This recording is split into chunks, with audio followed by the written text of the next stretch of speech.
жүргүзүлүп жаткан салык реформасынын айланасында кырдаалда айрым саясий күчтөр өлкөдөгү коомдук саясий абалды туруксуздаштыруу үчүн пайдаланууга аракет кылышууда. Ушуга байланыштуу укук коргоо органдары чагымчылдарды көкүткөндөрдүн ишин алдын алуу, бөгөт коюу боюнча ишти уюштуруп, мыйзамга ылайык чара көрүү зарыл.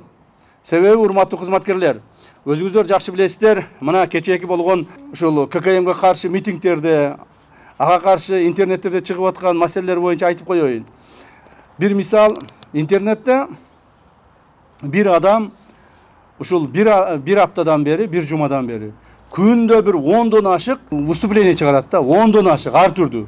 Ай биз ККМден кыйналып кеттик, ККМ мына элдерди кыйнап атат, ККМ дегенди ала турган болсок биз налогду көп төлөп калабыз, өкмөт жаман, президент жаман, жана башка жаман деп күндө чыгарат.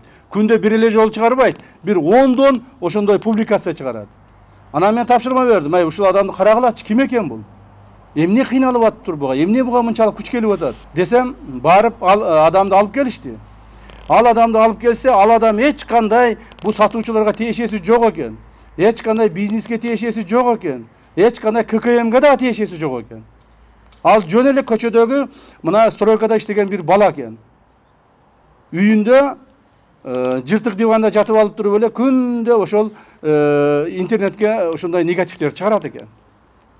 ККМ эмне десе, ККМ эмне экенин да билбейт. Өмүрүндө налог төлөгөн эмес. Налог эмне экенин да билбейт. Бизнес эмне экенин да билбейт. Бирок жатып алып ошондой негативдерди чыгарып, элди көкүтүп атат. Анан сурап атабыз, ай сен эмне үчүн муну кылып атасың? Сага мунун эмне кереги бар? Десек, ал айтат, менин дейт лидерим камакта жатат, мен ошону чыгарып алышым керек. Ошону чыгарып алыш үчүн ушул бүгүнкү болуп аткан негативдерди пайдаланып, элди козутуп, ушуну чыгарганга аракет кылышым керек. Көрдүңөрбү?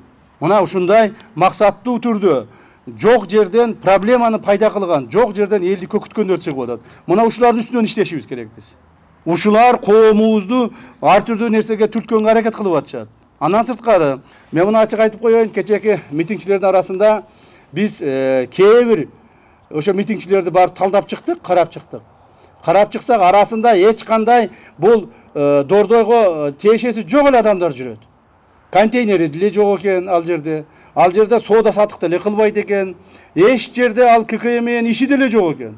Бирок ошол жерге барып алып туруп, патент керек деп туруп, президенттин сөздөрүн тоскоол кылып кыйкырып атат. Мына, булар болсо, булардын дагы өзүнүн максаты бар. Ошол бүгүнкү кемчиликтерди пайдаланып туруп, коомубузда кайсыл бир тоз тополоңду жаратканга аракет кылып атышат. Мына ушулар менен иштешиңер керек. Туура биз соода сатык жасаган жөнөкөй адамдарга тийбешибиз керек, аларды колдошубуз керек.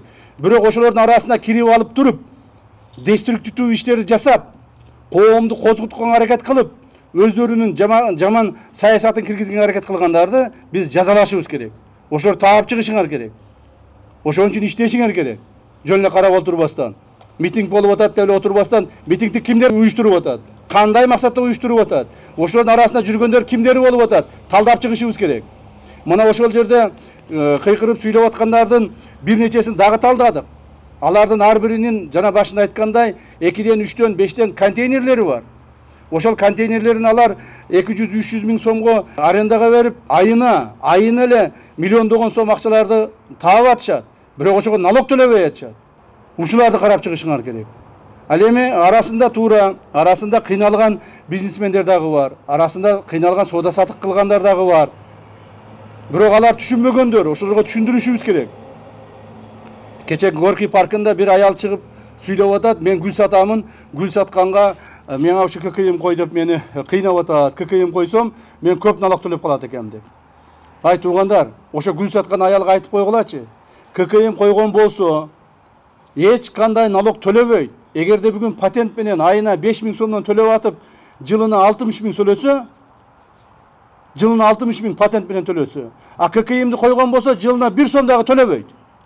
Себеби ал аялдын, гүл саткан аялдын жасаган кызматы айына миллион сомго жетпейт. Жылына 15 миллион сомго жетпейт. Демек ал эч нерсе налог төлөбөйт. Мына ошону түшүндүрүп айтып койгон адам жок болуп атпайбы?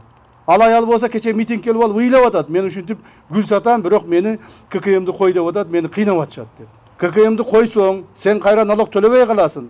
Баягы патентке кетирип аткан 60 000 сомду жылына төлөбөйсүн деп түшүндүргөн жакшынакай адам жок болуп атат. Ошондуктан ушул ситуацияга келип такалып атабыз. Ал бул иштерди жүргүзүүнүн бардыгын мамлекеттик органдар жасаш керек эле. Ошол мамлекеттик органдардын арасында айрыкча налоговыйда иштеген кызматкерлер жасаш керек эле. Бирок алар өз ишин так аткарган жок.